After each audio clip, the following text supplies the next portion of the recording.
I am recording this video as Brompton's slide to downhill continues. I'm going to explain to you in this video why I think that the company is finished. The original products that we liked so much are running out of time. And the main point behind this video is to show you which models are still worth buying because they still have those classic values that made Brompton so precious to so many people around the world, so that this company was able to sell over 1 million units. Something probably Birdie and Moulton cannot say. But unfortunately, everything that we appreciate about the bike, the extreme reliability and sturdiness, the extreme compactness, the interchangeability of components between models, and the huge third-party support, those are all fading away. But before I continue, I should spend a few seconds on my newly updated website. You can click the link below to go there and notice that I have a new panel here.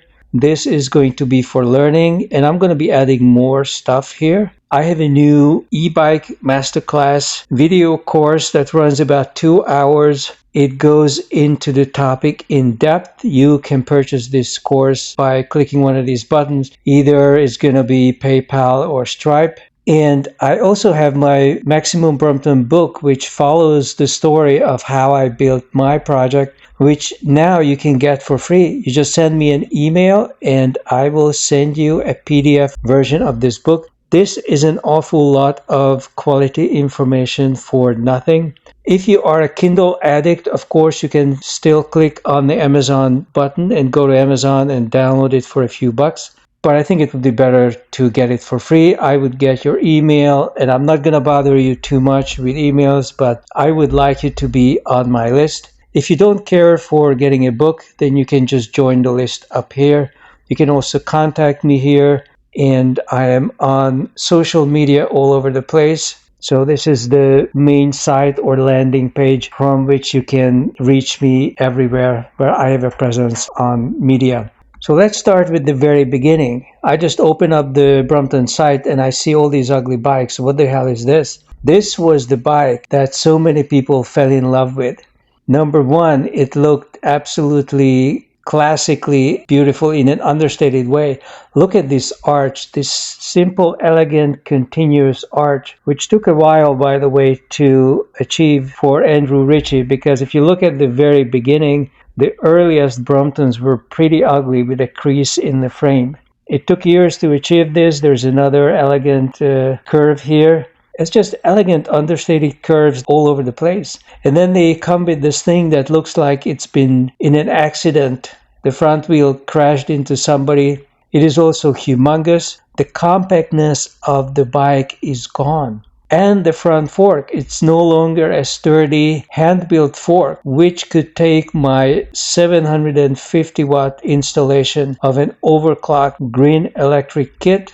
I described how I built it in the book. It's also in my e-bike masterclass course with a bunch of other info, of course. Brompton is selling electric versions of this bike, which is a good thing. But the front fork is not only ugly, it's not only machine made, it is so weak that you can't even attach a 250 watt motor to it. So they moved the motor to the back, which means all the power is in the back. And the all-wheel drive aspect of it is now gone. But let me take it piece by piece. First of all, as you can see, this approach of sticking these modern-looking forks onto a classical frame is spreading onto the other models. This is not the titanium line for which this ugly fork was originally developed, but they are sticking it onto classic frame with clear coat and polished. I'm not crazy about the design of the titanium, but this is even worse. I mean, this is really a horrible idea. It looks like somebody's homemade job. Somebody broke a fork and they couldn't find a fitting fork, and they fit something from another manufacturer onto it. There's also a new steering column. I don't object to it, but it's not colored to match the rest of the frame. In fact, it doesn't even match the seat post. So you have two treatments here, the frame, the seat post, plus now there's a third one that doesn't even look like any of these shiny objects. So this is the direction in which Brompton is going. And what is going to happen is they are going to bring that primitive aluminum fork, the fork that you see here, it's going to be moved over here as well, along with this new not so attractive steering column. And the fork is not handmade, it's not high quality, it's rather primitive looking. The paint jobs are also getting cheaper and cheaper. So that's going to be stuck onto the front of this classic frame. And the idea is to eventually probably replace the whole thing with some machine manufactured aluminum structure. And the problem with that is that that is cutting into turn territory.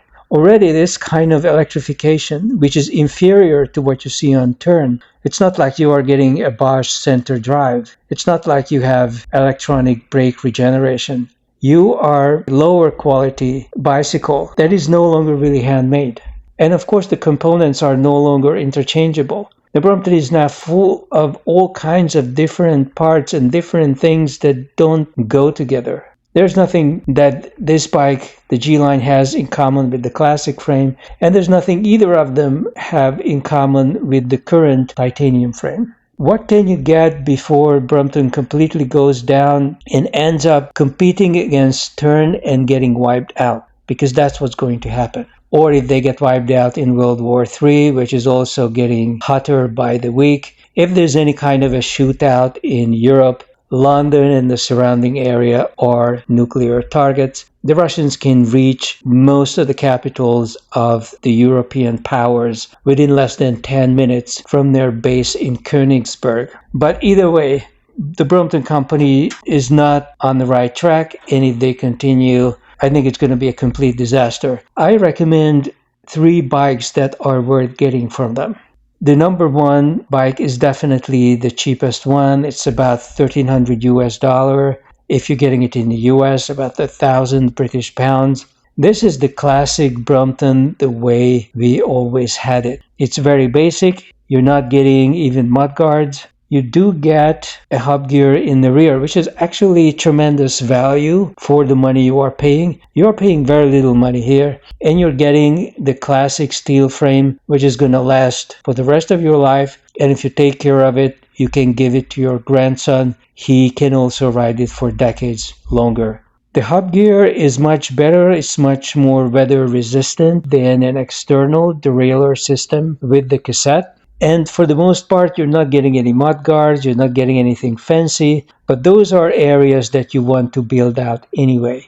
You don't want the cheap aluminum mud guards that come with so many of the Bromptons, in fact, almost all of them. It's better to buy your own. I have my carbon fiber mud guards, which cost me about $100. For a little bit more, you can even have handmade, very classy looking wooden mud guards, which would look so great with this frame. Or you can ride it without the mud guards if you don't ride in inclement weather or in dusty, muddy areas, then you might be able to get away with it. You get a very compact, very simple transportation solution that looks very classy. It has the classic Brompton curves, and it's very compact, very easy to maintain because this hub gear is going to last for a long time before it needs any kind of cleaning or replacement, and you only have a few wires. There's one wire that goes back into the gear and another one that goes back into the brake, and there's the front brake. That's it. So much easier and simpler than more complicated systems, such as the ones that have a dual gear system. For example, on the 12 gear configuration, they have both a hub gear as well as an external cassette gear,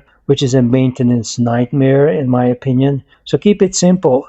If you want more gear range, you can upgrade this thing into a 5-gear Sturmey Archer, which some people claim would fit if you only have a single cog. So there's no external cassette, you just have a single cog, and you have a much bigger, much wider range hub gear. But even this basic 3-speed is really not bad. The second one worth getting, this is more of a higher end Brompton, and of course the price is accordingly. This is going to be, in US, is going to be over $3,000. But the thing is, this is the old titanium frame.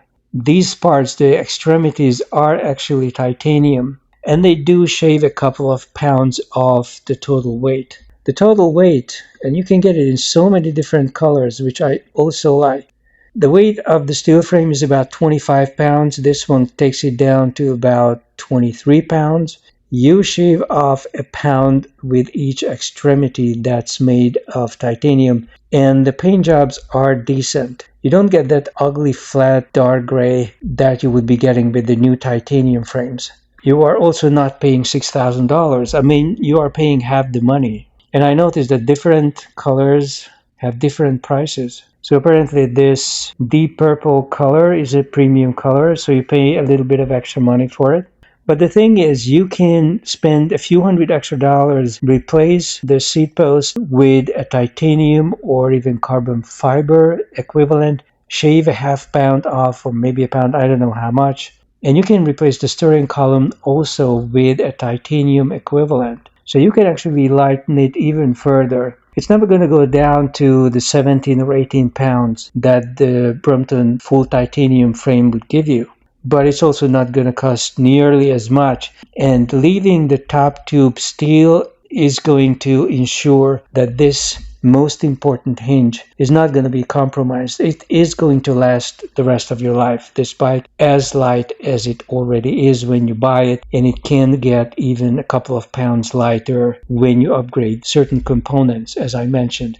Also, the handlebar can be changed into titanium. So you can get it down from about 23 pounds to at least 21. If you get sexy carbon fiber rims, you might be able to get down to 20 pounds only. That's only a couple of pounds heavier than the Brompton titanium frame. And you are getting something that is so much more elegant looking, infinitely more elegant looking and sexier than the Brompton TI. If you want inspiration, just check out the large number of shorts I have posted in the past, and I keep on posting more, showing you some of the projects that other people have built out of the classic frame, and some of them are absolutely mind-blowing. Finally, here is the electric Brompton as it is on the US market today. Remember, this is the one that they are going to convert into this, with the controller taken out of the bag, pushed into the back. The motor is going to be in the back, and you are going to have not this fork, but the primitive titanium fork, this fork attached to it, which is going to be really ugly. It's going to be at least as ugly as this, possibly even uglier. So why am I suggesting that you should get this one? Well, number one, obviously it's much more attractive as a bike. The front bag is vertical, which makes this Brompton one of the most attractive ones for me with a bag. The problem with the big bags is most of them are wider than they are tall, and that creates a sort of a brick-like aesthetic. So it looks something like this, and this is really not very attractive. But making it elongated, making it a tall and narrow bag, is not only more aerodynamic, but it is just a better looking bag. And with this classical light at the bottom, I think it looks really good. But beyond just the appearance of it, this is an all-wheel drive bicycle. I'm not crazy about the 15 mile per hour speed limit, which according to gossip, Brompton intends to change to 20 so that it would suit the US market better. And I think that's a good idea. But the new electrics are going to have all the power applied in the back, which is not good. You want to apply some of it in the front so that you have an all-wheel drive bicycle.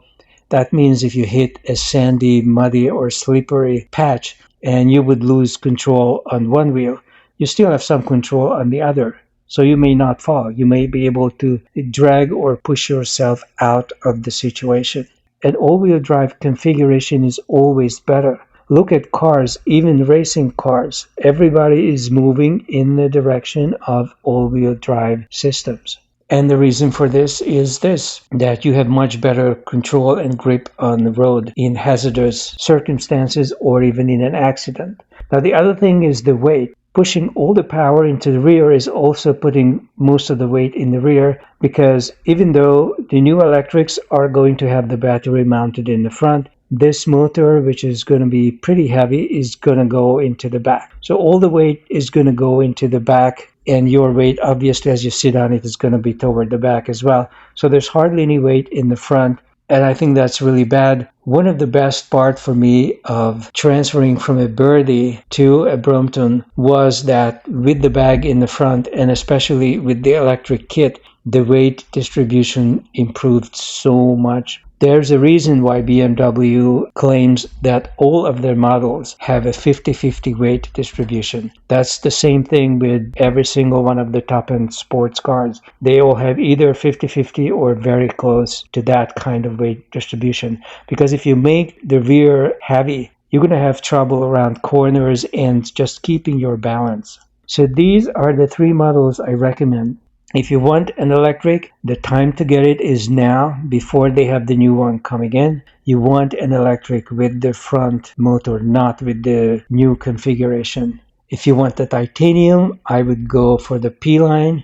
And if you want to make it lighter than it already is, you can certainly do so by upgrading a few components for a few $100s. It's not going to go up to $6,000-7,000 like you have it from Brompton. And you're going to have a much better looking, much sturdier, and more reliable ride.